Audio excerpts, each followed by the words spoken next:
Statement win para sa ating national team kagabi kontra Lebanon. Ito na so far ang pinakamagandang panalo natin sa isa sa pinakamalalakas na team sa Asia. We know na wala si Araki sa lineup nila this window at yung ibang players na kasama nung nakalaban natin sila last November.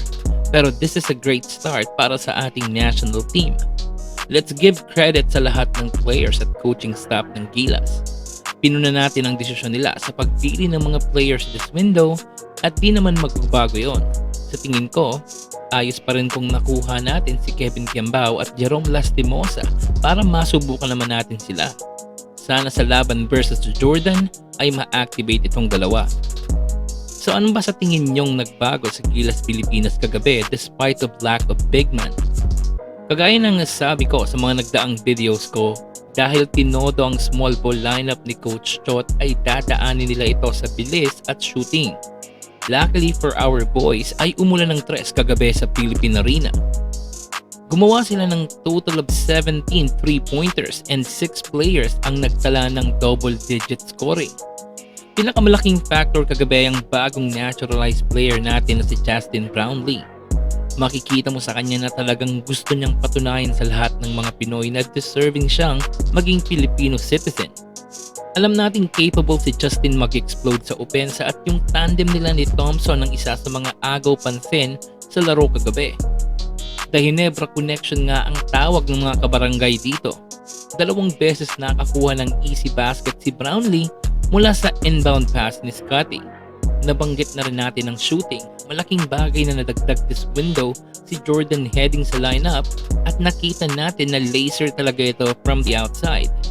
Di man ganun ka-impactful yung performance niya, ay makikita mo yung confidence nito. Kudos kay Ray Parks Jr. at Jamie Malonzo for stepping up big time sa opensa kagabi. We know na athletic itong si Junmar Fajardo, Scotty Thompson, CJ Perez, Ravena Brothers, at si Calvin Optana. Pero sa tingin ko ang pinaka-big revelation kagabi ay ang 18-year-old na si Mason Amos. 100% field goal shooting sa buong game, 3 out of 3 sa 3-point area.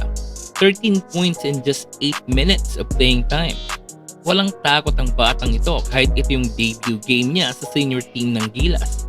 Automatic sa tres at yung confidence ay nag-uumapaw. Sa tingin ko rin dapat ay mas mabigyan siya ng extended minutes kagabi dahil mainit talaga ito sa opensa. Hopefully sa laban kontra Jordan ay madagdagan ng minuto nito. Ang kailangan na lang niyang gawin ay maging consistent kasi malaking bagay na meron tayong ganitong big man at may outside shooting.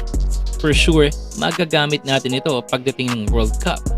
Pero ayon kay Coach Chot ay marami pa itong dapat ma-improve especially sa defensive end. Highlight din kagabi ang presensya ng bagong FIBA Ambassador at top 75 NBA player na si Carmelo Anthony. Personal din kinongratulate ni Melo ang ating national team sa pagkapanalo nila kagabi. Feb 27 ang laban ng Gilas kontra Jordan sa Philippine Arena pa rin yan. Tingin nyo, kaya kayang mag 2-0 ng ating Gilas this final window? Kung nagustuhan nyo ang content natin ngayong araw, huwag kalimutang mag-iwan ng comment, i-like ang video, at hit mo na ang subscribe button. Pindutin din ang notification bell para update ka sa aking bawat upload.